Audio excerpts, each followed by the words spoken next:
महर्षि दत्तात्रेय के 24 गुरु थे।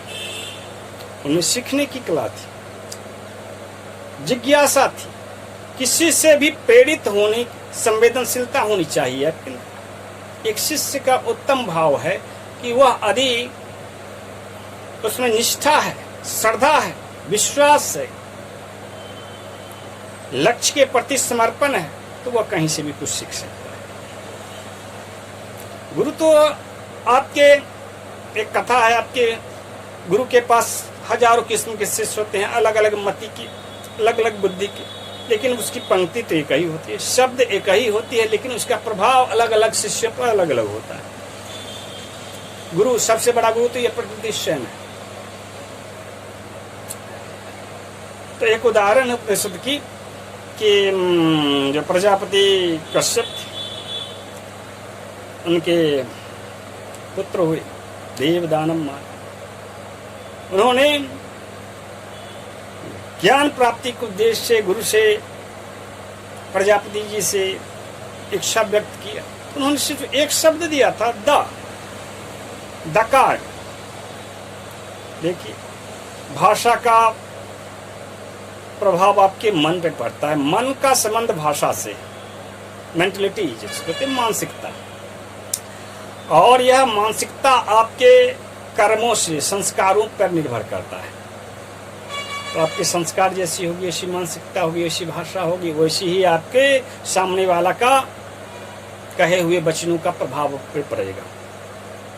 गुरु जी ने तो बतला दिया, आज की शिक्षा यह है, दकार को समझो।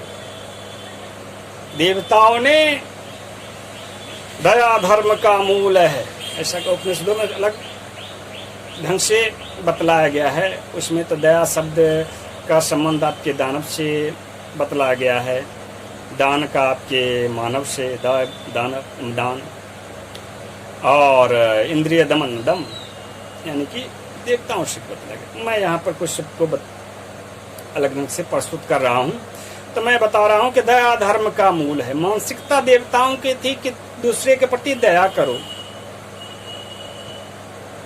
दयालु बनो, अब धर्म की स्थापना हो सके। धर्म है तो देवता है ना। दान देने की प्रवृत्ति, दानवों में बहुत महत्व होती है। दानवीर आपके दानवीरों में सर्वश्रेष्ठ जो है राजा बलि, उनके विषय में आप जानते हो। तो दानव, इसीलिए वो दानव कहा गया। धनु की संतान, देने में दक्ष थे। दिति के संतान दाता होते, दिति यानी दाता, इसीलिए उनको दानव कहा गया। दकार का मतलब अपने स्वभाव के अनुसार वो यही समझे कि दान धर्म का मूल है। और ऐसा के पुराणों में भी कहा गया कि कलयुग एको दान, दान प्रधान होगा कलयुग, ऐसा पराशर संहिता में बतलाया गया है।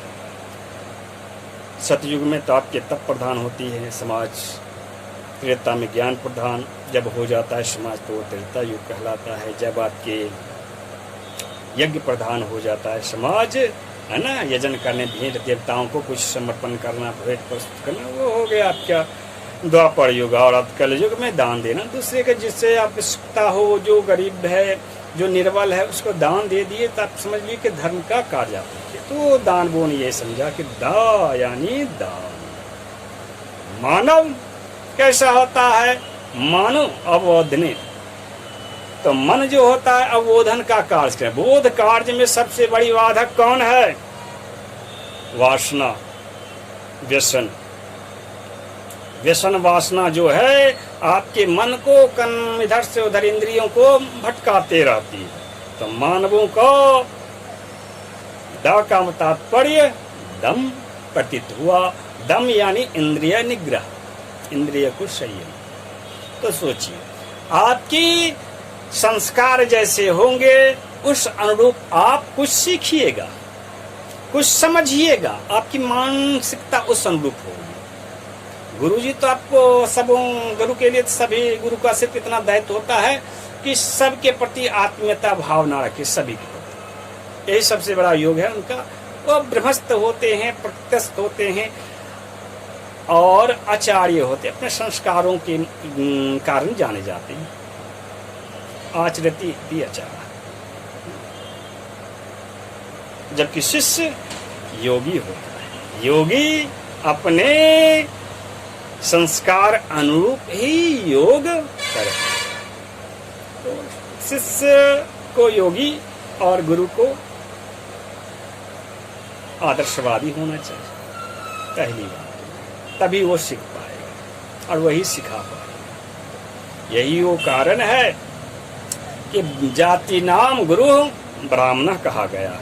हम सभी जानते हैं कि ये जो धर्म की सत्ता चल रही है, हाँ, हिंदू धर्म हो, किसी भी धर्म में चलिए, सभी धर्मों में जो एक होता है पुजारी वर्ग, वो शिक्षा संस्कार को प्रदान करता है।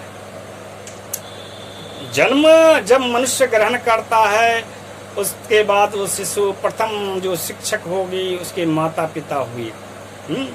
प्रथम शिक्षक जो हुई माता पिता हुए, उनका काम है 4 प्रकार पोषा होते हैं, धर्म अर्थ काम और मोक्ष। अर्थ ज्ञान माता पिता कराते हैं, धन कमाओ। बड़े हुए तो फिर जो शिक्षा गुरु हुए, कला गुरु हुए, जिनसे कुछ नया सीखा आपके भौतिक जगत में, धनार्जन की विद्या। विद्या ददाति विनयम विनया ददाति पात्रतम पात्रत्वम धनम। जो पात्रता विशेष प्रदान करता है आपको धनार्जन के लिए, वो भी एक गुरु हुई। दूसरा हो गया पुरुषार्थ आपके धर्म। वो गुरु कौन होगा? वो गुरु होते आपके पुरोहित जी, जो घर घर जाकर के धर्म का संस्कार का ज्ञान कराते हैं परंपराओं के माध्यम से। जाति नाम गुरु।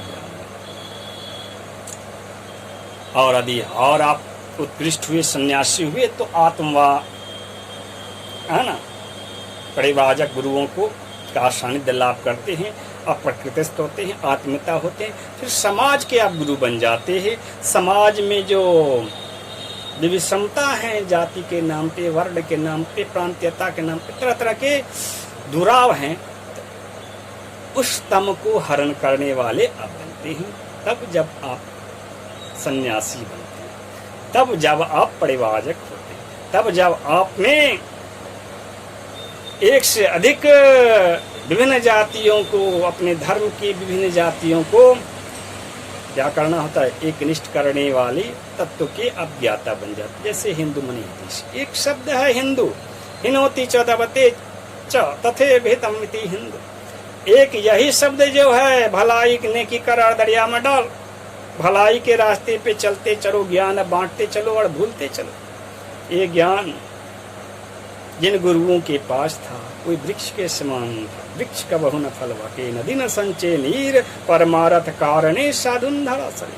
तो परमार्थ भाव की स्थापना समाज में किया। 3 प्रकार के संप्रदाय हैं आपके हिंदू धर्म में। सभी आपके सकाम भक्ति के द्वारा ईश्वर की भक्ति करते हैं, कुछ न कुछ लोभ से, कामना से, है ना, कुछ वित्तीय स्नेह से, कुछ पुत्र स्नेह से, कुछ लोके स्नेह से भगवान की प्रार्थना करते हैं। प्रस्ताव आपस में बैर विरोध भी उनमें है। लेकिन वो कौन सा सूत्र है जो इन सभी को काली के उपासक हो? वो तो आपके काम नारायण मोहन वशीकरण हो सिखाएंगे। कौलाचारी हो तो उसमें भी समता। राधा भक्त हो, कृष्ण के भक्त हो तो वह राम के विरुद्ध काम करते हैं, राम संस्कार सिखलाते हैं, है ना। तो सभी का परस्पर विग्रह है, फिर भी एक सूत्र कौन सा है जो बांधता है? तो सूत्र है, सत्य सूत्र है, वह सूत्र है हिंदू। हिंदू मने हितेश, परमार्थ परोपका अष्टादश पुराणेषु जासस्य वचनम द्वयम् परोपकारः पुण्यः पापाय परपेदि।